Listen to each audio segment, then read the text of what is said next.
I think. Hello, everybody, and welcome to Tea Talk Thursday.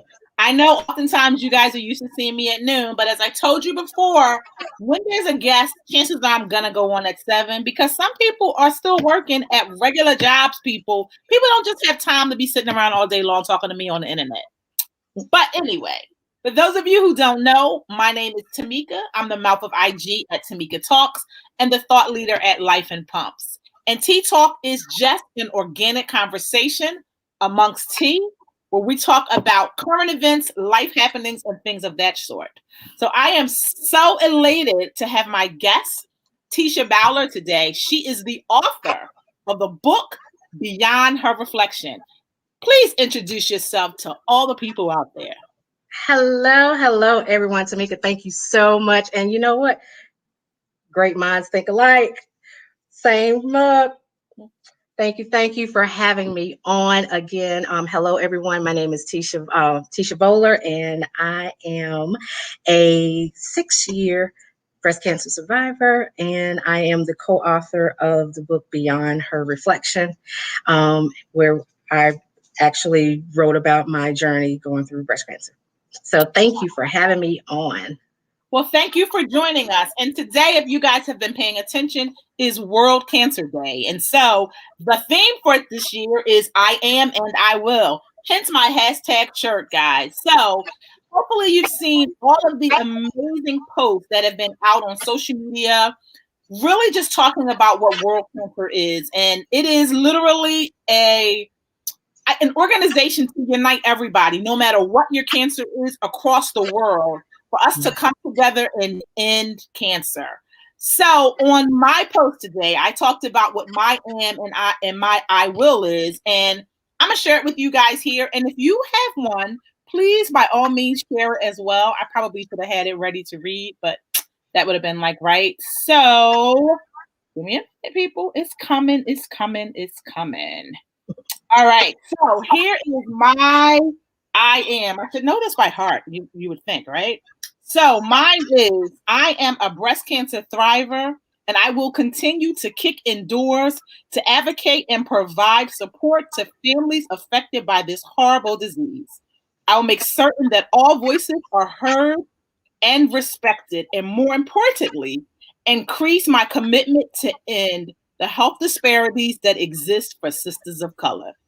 You guys know that is a big thing for me. I've been advocating since being diagnosed in 2013. And actually, I was a part of advocacy teams prior to even being diagnosed. I have plenty of friends who were afflicted with this, and I was just helping and supporting them in various ways. So for me, when I got this diagnosis, I wasn't surprised. Of course, I was angry about it, but it was kind of like I had an idea of what I should be doing and, kind of moving forward. So, Teisha, talk to us about your diagnosis, why we should buy the book, what is in the book, and give us your I am and I will. Okay. Woo. Well, again, thank you for having me on. I was diagnosed on February 27, 2014.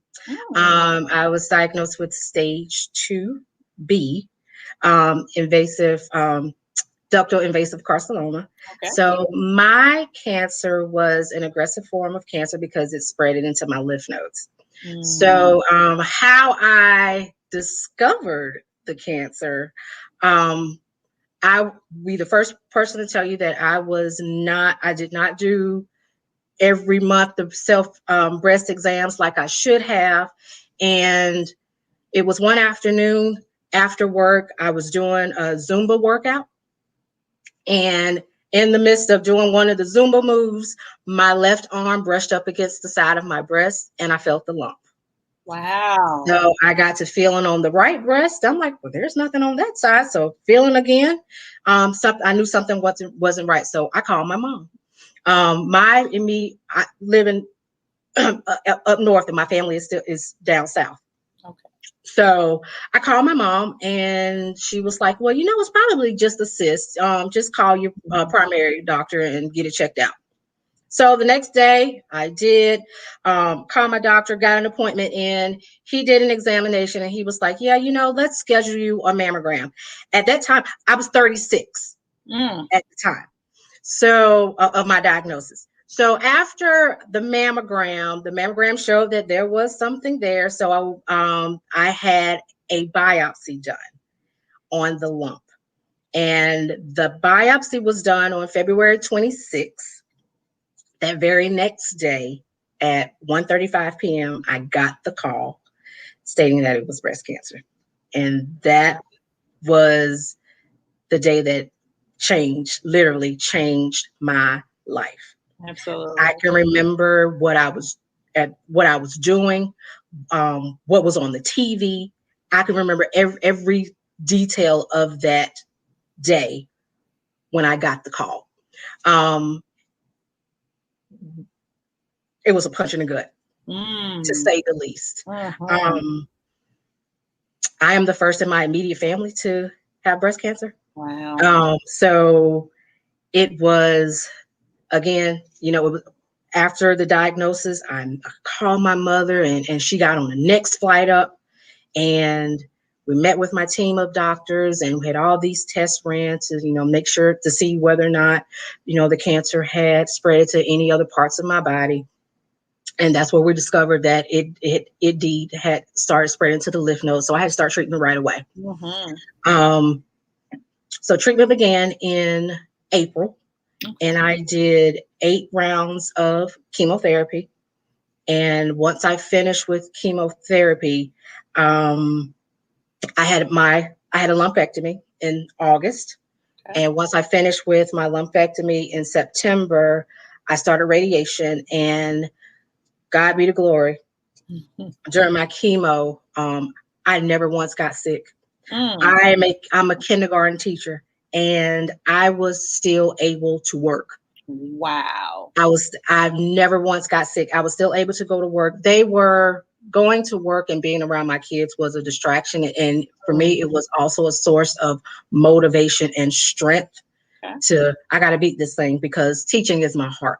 Okay. See, All right. that is my calling.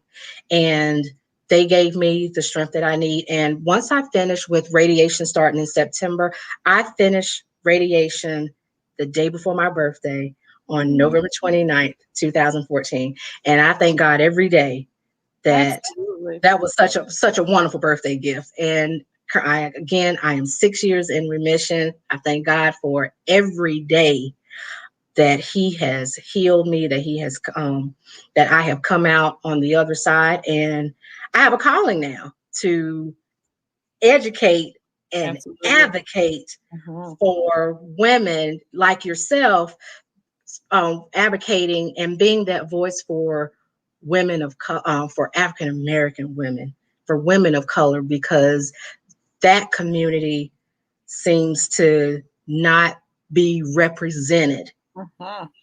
well as our counterparts. And Absolutely. so that has been my mission since 2014. I have been just forwarded so many opportunities to share my story through different events. And I was approached by my aunt, who is the visionary author of my book, of the book Beyond Her Reflection. Okay. So she approached me and asked me, did I want to share my story in this book? And it is an anthology of 7 other women that have overcome different adversities, different trials and tribulations in their lives. So she approached me and asked me would I share my breast cancer story. And at first I said no. I did not want to do it. So again, I called my mother, and she was like, Teisha, this is bigger than you. Mm-hmm.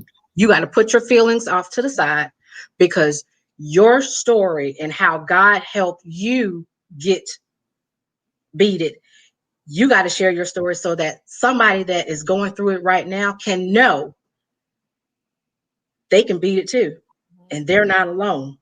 And it took me a minute. I prayed about it. I pushed my feelings aside, and here is the finished product. And this was hard for me to do, because I had to relive everything that I went through, from the diagnosis to my last treatment. And it ended up being self-therapeutic for me. It ended up being empowering for me to complete this project. And it is one that I am so glad that I listened and obeyed and was obedient to God's will and obedient to my family to get this done, because I have had so many women, people that I know, people that I don't know, that have said your story, just reading your story has helped me. I'm too, I'm going through breast cancer, and just reading your story and knowing that I can get through, I can beat it just like you beat it. You giving me hope. You're giving me strength.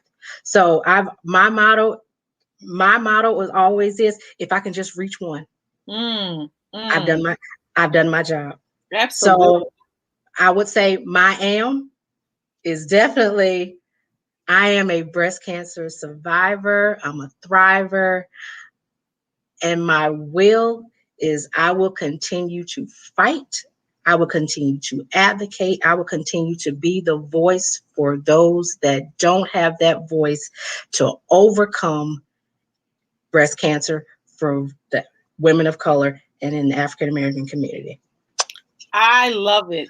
Thank you. you so much. Oh, absolutely. I'm gonna go back and dissect some of that, right? Okay. So what I love, first of all and foremost, is the faith. And I have conversations with women, I mean, more than I can even count. Like at some point I stopped like keeping track of people that I speak to in reference to breast cancer.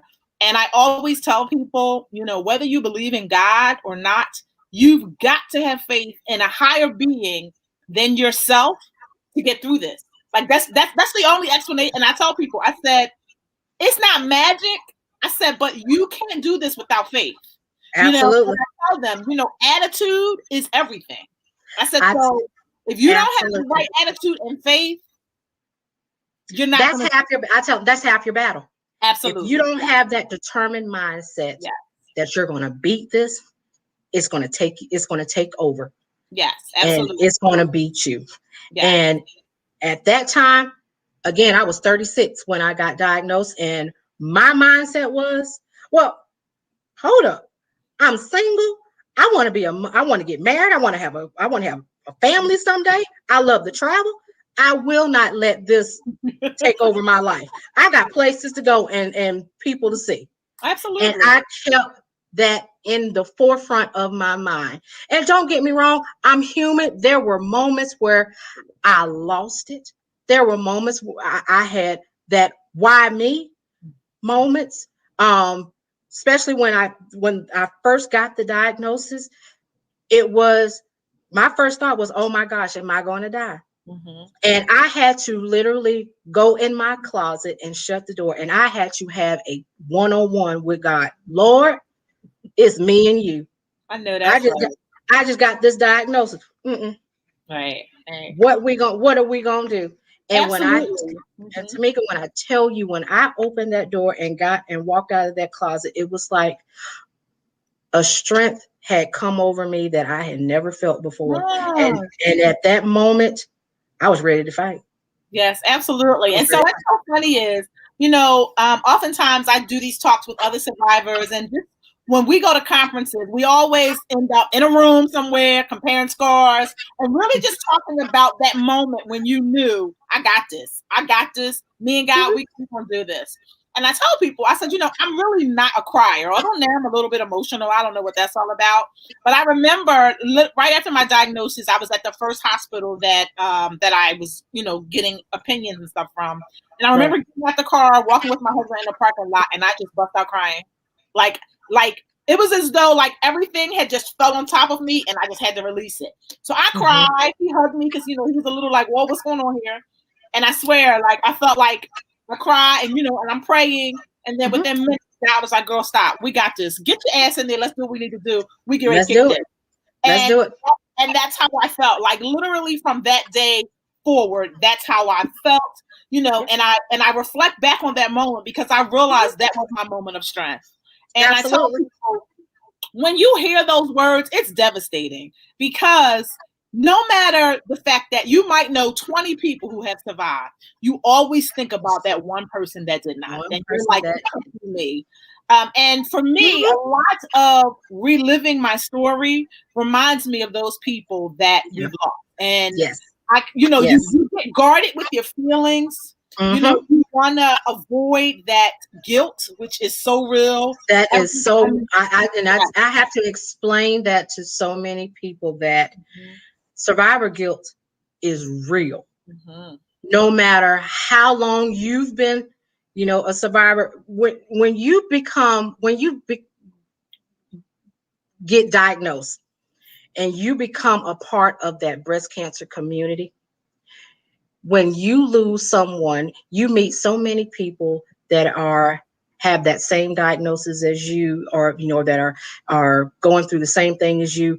But when you lose someone, it's like you've lost someone in your family, Mm-hmm. because they become your family. An extension of you, They are absolutely. an extension of your family, because they are the ones that truly understand what you're going through, because they're going through it too.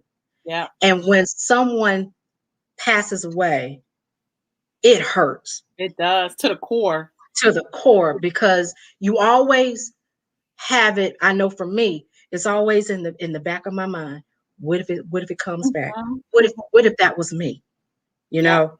absolutely. So, Absolutely. And because of that is one of the reasons why I encourage people to live.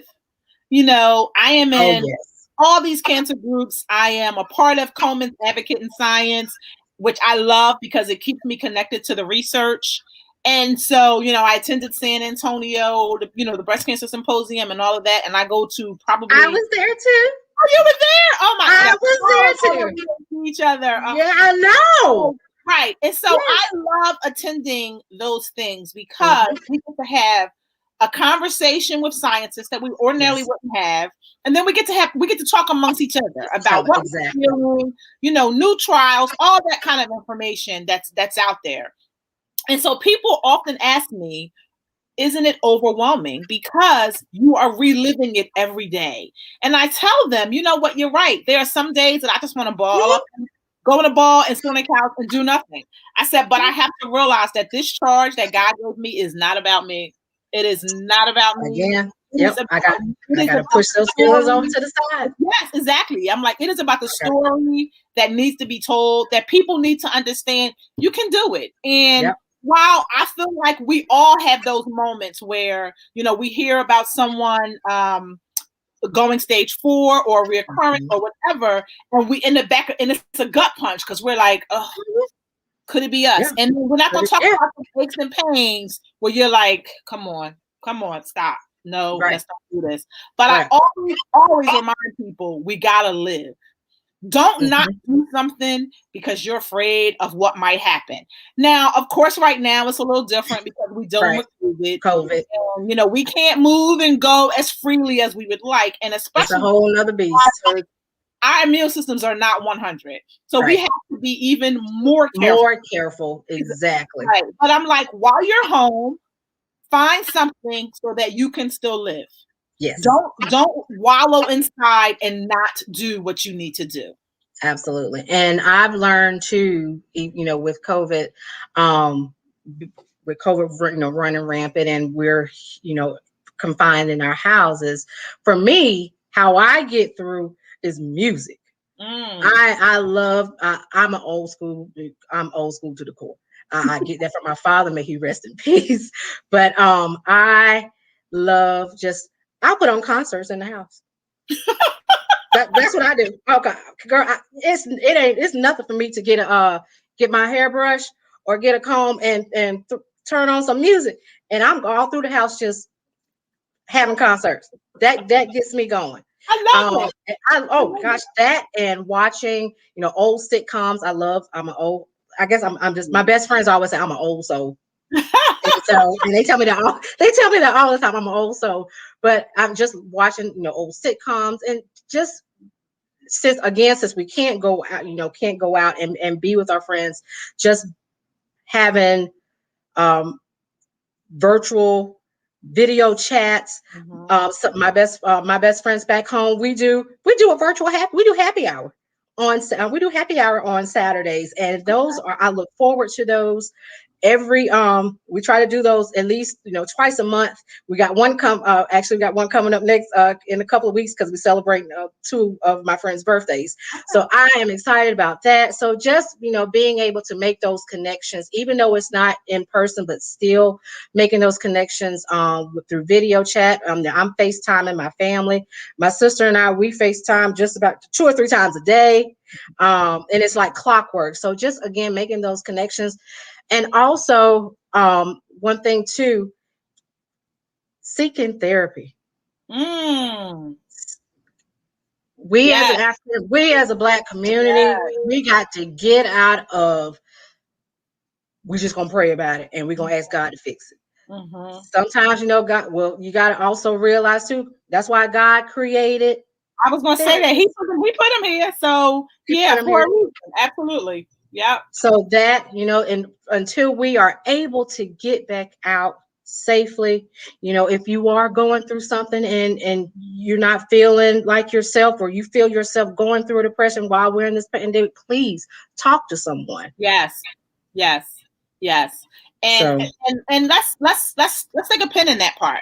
It is extremely important, whether you're going through treatment or not, that you have a support system and a sounding board. Your support system could be people that you don't, quote unquote, really know that well. They could be, people that you know online. But ultimately, you need to have some persons that you trust, that you can really unload on and kind of, feel better and keep yourself moving. And that's one of the reasons why I am a big fan of therapy, because you go to this person, you unpack, and you don't got to pick up their baggage. You leave all your stuff with them. You just exactly yourself and do what you need to do. Exactly. There's so much stigmatism in our community surrounding it, but I am a huge fan of it. I think it's something that people should consider. It's a part of your self-care. Like, we like to go to the spa. That needs to be something that we do on a regular basis. We do so much to. We do so much to take care of our diagnosis. Sometimes you need somebody else to help you break that down. Oh, absolutely. Yeah, absolutely. And like I was saying, we do so much to take care or to take care of our outer appearance.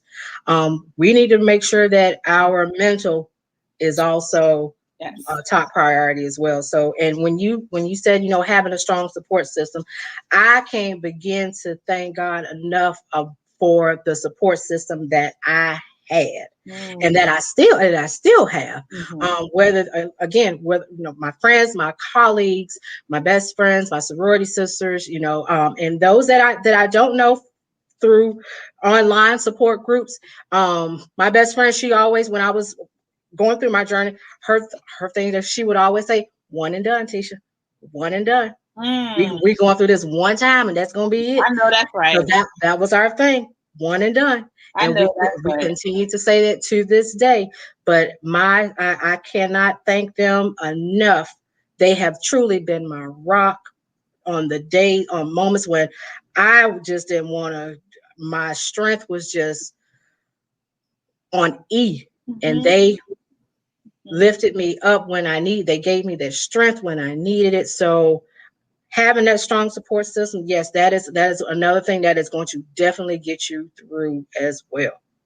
Okay, so knowing that you were diagnosed before you were 40, I was actually diagnosed at 40. Wow. We know that, everyone says young women can't get breast cancer. Women don't get breast cancer before 40. For some reason, you only get it after 40. Right.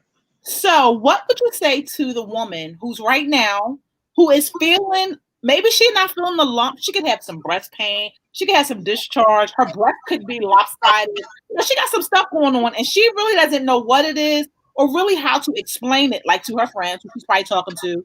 And they're like, girl, you're not 40. You don't have breast cancer. Don't even worry about it. What would you say to her? Go to the doctor. Prime example. There you have it. Go to the doctor. You are your best advocate. If if you see or feel anything different in your body, go get it checked out. And if the doctors aren't listening, make them listen. Absolutely. Yes. That right there, guys, is a whole mouthful. That's African American women die of breast cancer at a 40% higher rate than white women. And the number is growing. And the number is growing. That's a huge gap. Absolutely. Any changes that you see in your body, anything that you feel that, oh, wait a minute, that wasn't there before, go get it checked out. Oftentimes it's unfortunate that we wait until the very last minute and we go to the doctor and it ends up being stage 4 or it ends up being incurable. Can't be treated.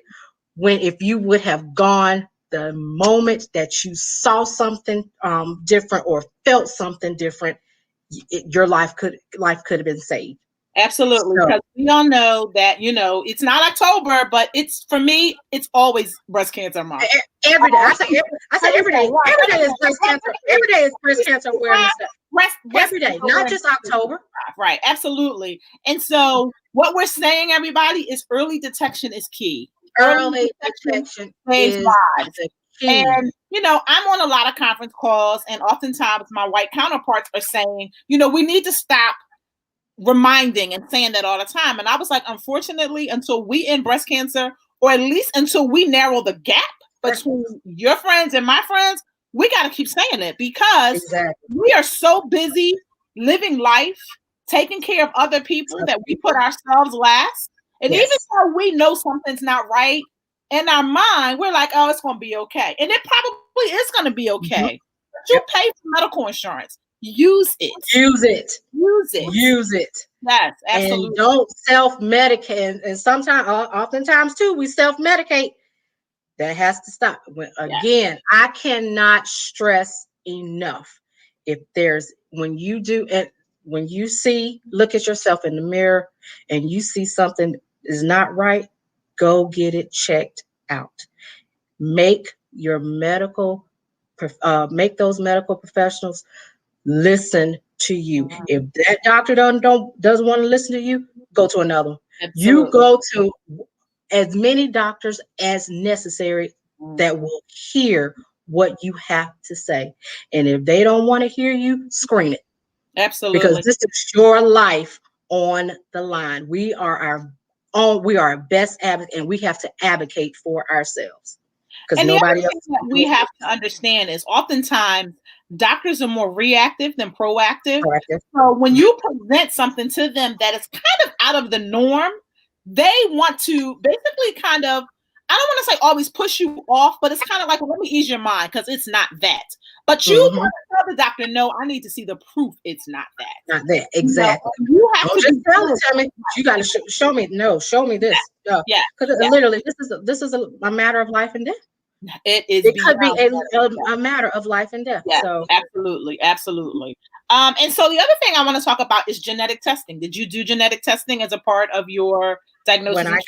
When I got diagnosed, yes, I did the BRCA testing, so the genetic testing. So yes, I did that, and I encourage anybody, if those that are diagnosed, to definitely get that done, because if you do find out that you do carry that gene, then you have options. Then you'll know what your options are as far as your treatment. So make sure that when you are talking to your oncologists or your breast surgeons or your primary care doctors about this, make sure that you do ask about those testing so that you can get the best treatment possible for you. Absolutely. Okay, so let's talk a little bit more about the book. Right? All right. I know the book is your story, and I don't want you to give all the good tips. I want you to get people some gems. And I also want you to tell us what are the other stories that are in the book. Okay. And then I need you to tell everybody where they can buy it. All right. Well, You can purchase this book, Beyond Her Reflection. You can actually go on my my social media pages. You can also go to PayPal and purchase the book at Vatesha B at AOL.com. Right. And the Teisha. or an Okay. Vatesha B at AOL.com on PayPal.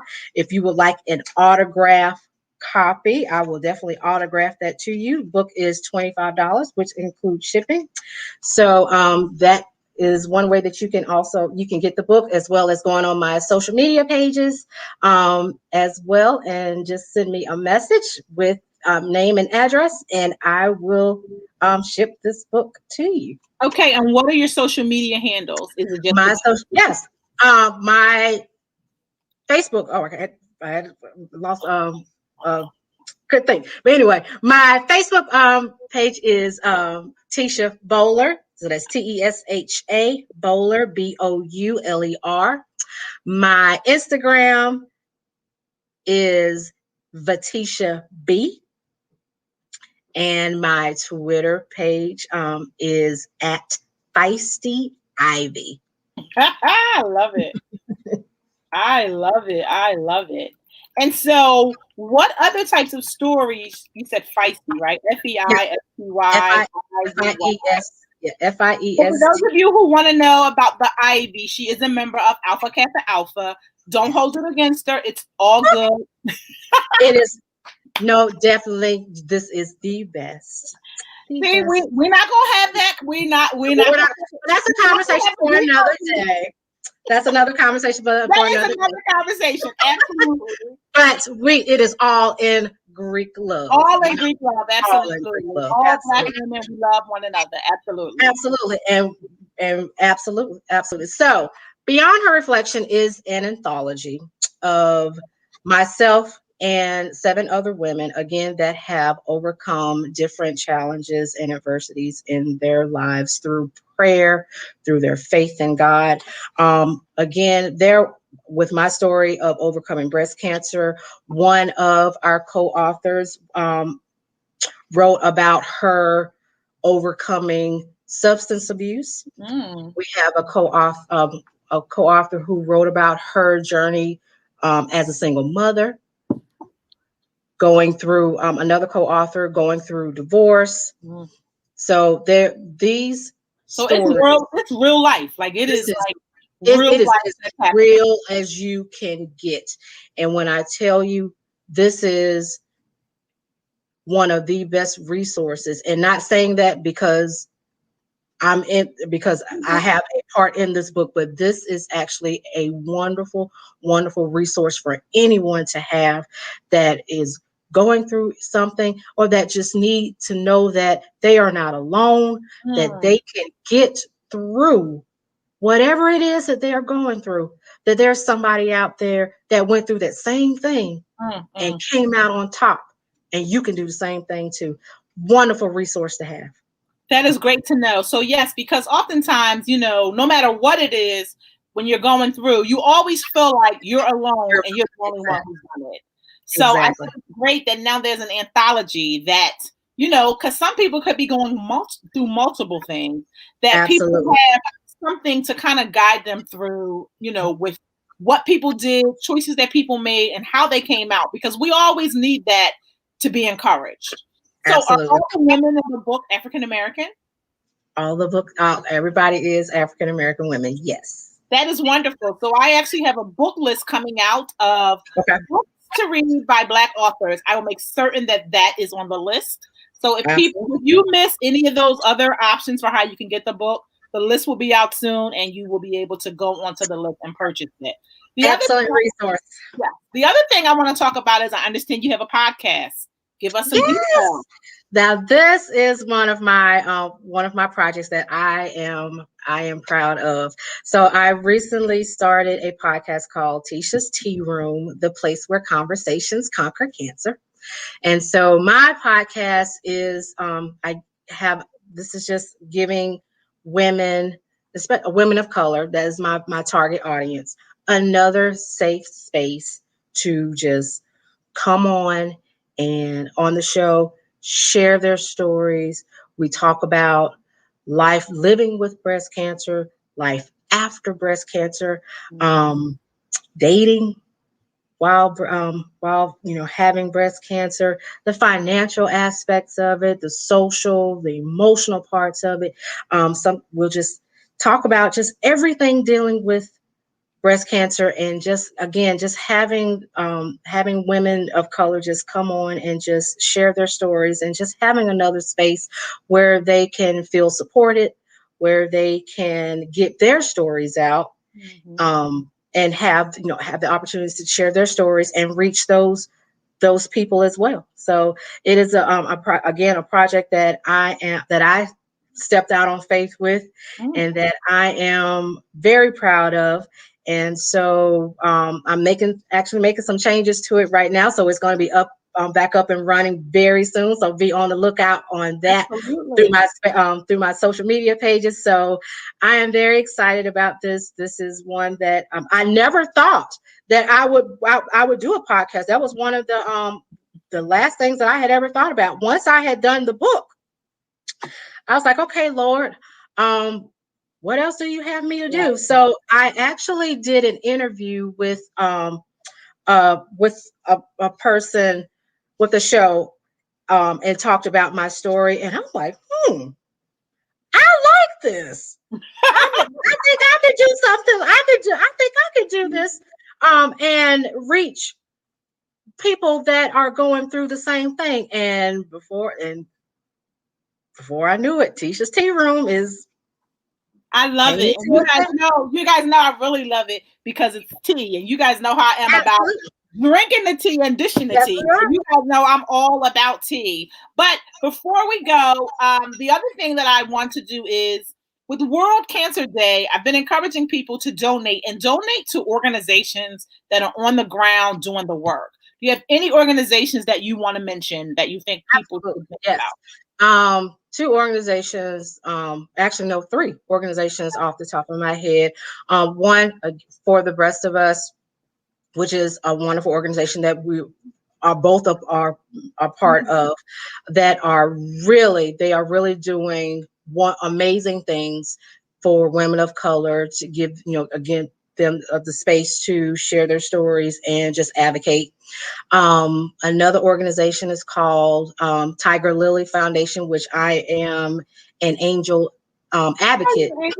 Okay, I'm an ambassador for that. Yes, another wonderful organization as well. And another one is the Aikido organization, which is an organization that's based here in Maryland.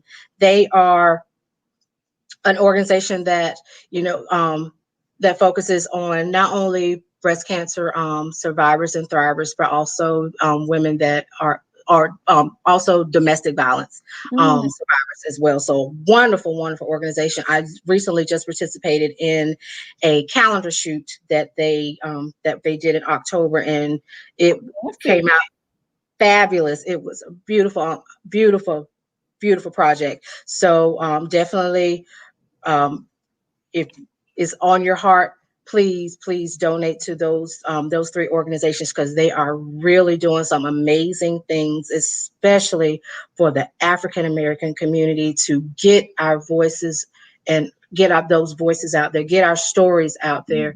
So, and just making sure that we are represented as equally as our counterparts, because there's not a lot of representation of Blacks in cancer. Absolutely. And I want to also remind you guys, if you're looking to donate, there is also Angel in Disguise, Angela Jersey Baker. Jersey Baker. Yes. She is also a metastatic breast cancer thriver, and she takes around in her own car people to treatment, to stores, to shop, whatever they kind of need as a part of their treatment. The other one is Sharon. She runs an organization called Saving Pennies for a Cure. She is a coupon maven. I tell you, listen, you can give her $4 and a stack of coupons, and I swear to you, you got like $200 worth of stuff. So she is very good on getting things together. She does these beautiful baskets that they give to people that are in active treatment. Of course, there's Young Survivor Coalition. That is really kind of where I got my start as a young advocate. There's LBBC. Of course, there's Komen. You guys know how I feel about Komen. I do a lot of stuff with them. There are lots of other organizations. I just ask that you do the research. If you don't want to do the research, ask another survivor, because I promise you, we can tell you the organizations that we support. There's also Shay Wishes, and what she does is she helps breast cancer survivors. Most of them have been in the Baltimore, Maryland area, but I believe that she kind of does it other places as well. And she provides Christmas gifts and things of that nature. Here in my area, there's something called the Breathing Room. So there are lots and lots of organizations that you can put your money behind that are doing the work. If you're looking for research, there's McGee Women's. It is based in Pittsburgh, but it is one of the oldest research women only facilities. I went there to tour, and I was so impressed with what they're doing and how they're really just trying to rally around and end cancer. So on this World Cancer Day, I just want us, as I stated before, we want to make certain that we are thinking about all of it. You know, we want to support the fighters, admire the survivors, and honor the taken, and remind everyone to never, ever, ever give up. So we're going to have a brief moment of silence before we end.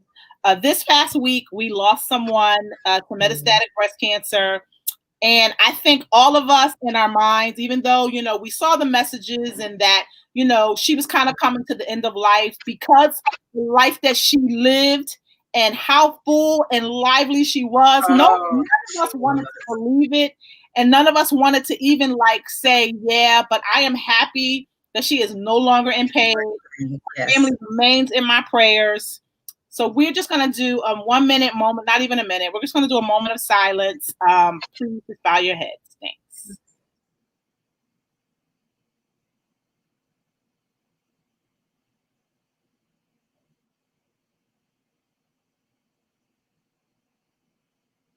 Okay. Thank you so much. Once again, everybody, please look out for the book. There's going to be a list coming of books that you can check out. You want to get it, you can message her today, buy the book, and maybe you'll have it soon. The mail here is all jacked up, but you may talk about the mail. We'll talk about it. But yes. So it has been amazing talking to you. I look forward to continuing the connection, following your journey, and I will definitely keep an eye out for that podcast. So thanks so much for joining us. Thank you again for having me. This was wonderful. Thank you. Thank you. Wonderful. Good night. Good night.